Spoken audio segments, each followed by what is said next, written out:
Hello and welcome to Living in Lapland. I'm Sami. And I'm Tina. We are so happy you're here with us today. This podcast is all about everyday life here in the north of Finland, in Lapland. And we use simple, natural English, so it's perfect if you're learning the language. Yes. Whether you're listening on your morning walk, on the bus, or maybe sitting by a window watching the snow melt. Which is exactly what I was doing this morning, by the way. Very Lapland of you, Sami. Very Lapland indeed.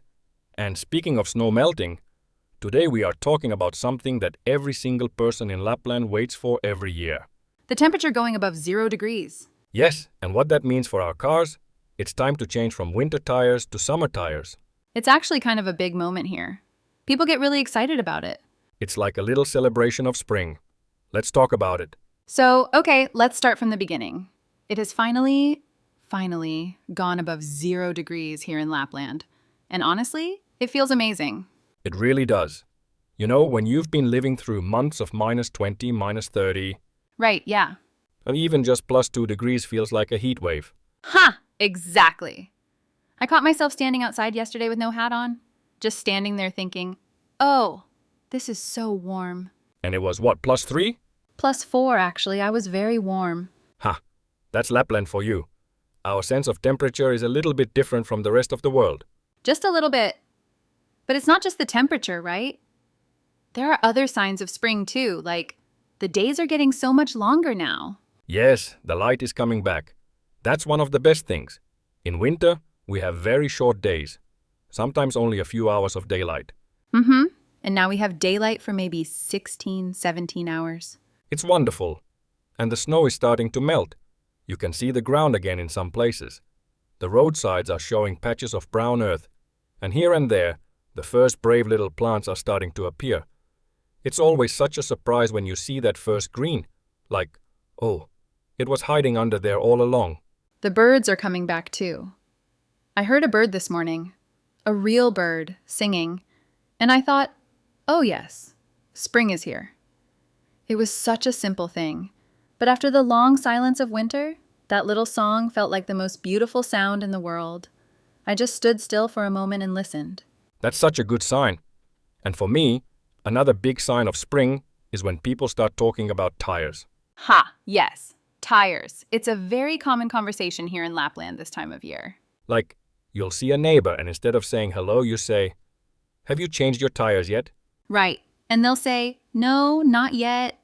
I'm waiting until it's consistently above 0. And then you have a whole conversation about it.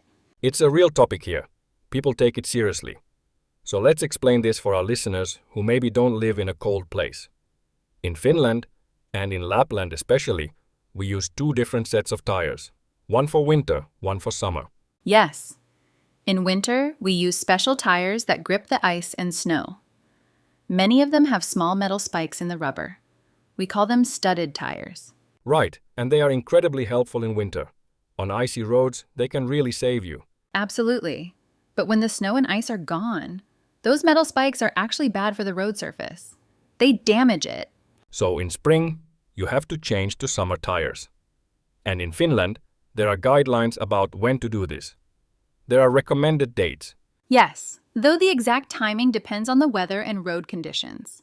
But generally, once the roads are clear and the temperature stays above 0, it's time to make the change. And here in Lapland, that happens later than in southern Finland. Down in Helsinki, people might change tires in March or April. But we in Lapland follow our own rhythm. We watch the weather carefully, we check the forecast every morning, and we wait for that moment when we are really, truly sure that winter is not coming back.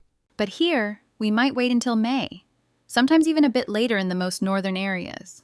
Because winter stays longer up here, and you really don't want to change too early. If there's still ice on the road and you have summer tires, that's dangerous. Very dangerous. Summer tires on ice, they don't grip at all. It's like driving on butter. Driving on butter. That's a good way to describe it. I learned that the hard way, actually. Oh, really? Tell me.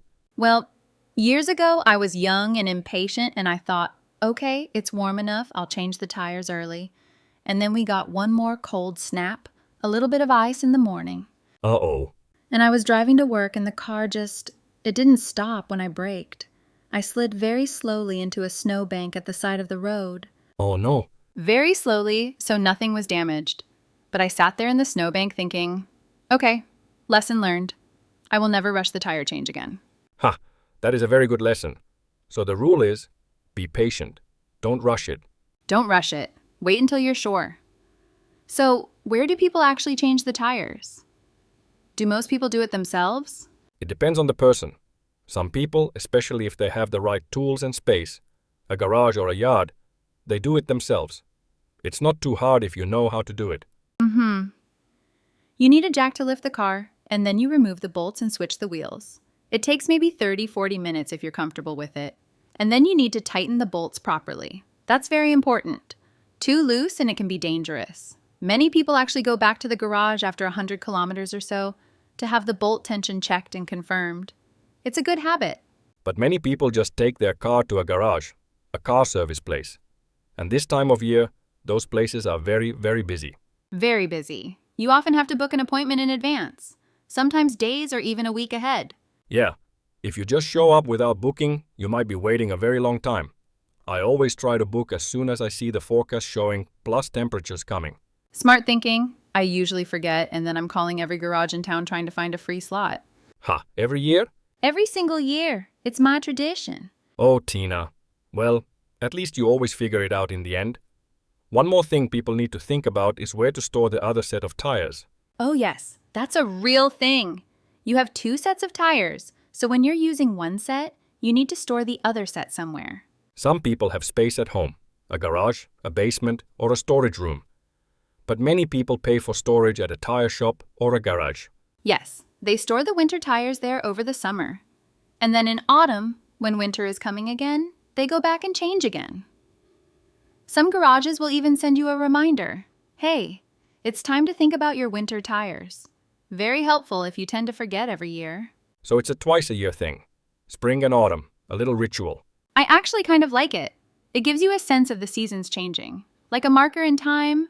Okay, now a new season is starting. These small rituals remind you that time is moving, that life is changing. And I think that is a good thing. That's a really nice way to see it. And honestly, the first drive on summer tires after a long winter, it feels completely different. You sit in the car, you start the engine, you pull out onto the road, and something has shifted. The car feels lighter somehow, smoother, more alive. It's hard to explain, but you really do feel it. It does feel different, smoother, and so much quieter. Winter tires, especially studded ones, they make quite a lot of noise on the road. Right, there's that constant sound. This kind of low hum from the spikes on the road. You get so used to it in winter that you almost forget it's there. And then you switch to summer tires and suddenly, silence. It's so peaceful. And the car handles a little bit differently too. You have to get used to it again. But it feels good. It feels like freedom somehow. It always takes me a day or two to readjust. But yes, freedom. Spring in Lapland always feels like freedom. After such a long, dark winter, everything feels possible again. That is very poetic, Tina. Ha! I have my moments, but really, I think if you live in a place like Lapland, you develop a very deep appreciation for spring. It means so much more when you've earned it. Every warm day, every bird song, every patch of bare ground, you notice it and you treasure it. That is something special about living here. That's so true. You've earned it after 6 months of winter. And changing those tires is almost like the official ceremony. The moment you say, okay, winter is done. We made it. We made it. I love that. Maybe we should make it more official, like a little celebration after the tire change. I think that's a very good idea. Maybe a cup of coffee outside in the sunshine. No hat required. Ha! Yes. No hat, no gloves, just standing outside at +4 degrees, feeling absolutely wonderful. That's the Lapland dream right there. It really is. Okay. I think that's a lovely place to end today's conversation. Thank you so much, everyone, for listening to Living in Lapland. Yes, thank you so much. We hope you enjoyed our chat today about spring, about tires, and about life up here in the north of Finland. And for those of you who are learning English, well done for listening all the way to the end. That takes effort, and you should be proud of yourself. Every time you listen to natural English, you are getting a little bit better. So, keep going. Yes, keep listening, keep practicing, and don't be afraid to make mistakes. That is how everyone learns, even us. We will be back very soon with another episode of Living in Lapland. Until then, take good care of yourselves. And maybe go and book that tire appointment before it's too late. Ha! Great advice. Bye for now. Bye bye.